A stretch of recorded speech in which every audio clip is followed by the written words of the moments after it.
Hello guys, in this video I'm going to show you how to check the store on the My Little Pony Coloring Budge application. But first of all, I just want to mention, please don't forget to subscribe to our channel, because at 100,000 subscribers we are going to show you our YouTube revenue statistics and growth strategy, how to make money online. So let's jump into it.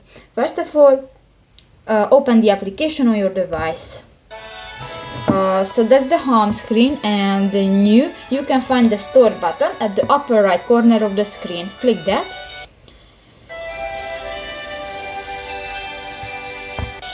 And you can unlock here different events.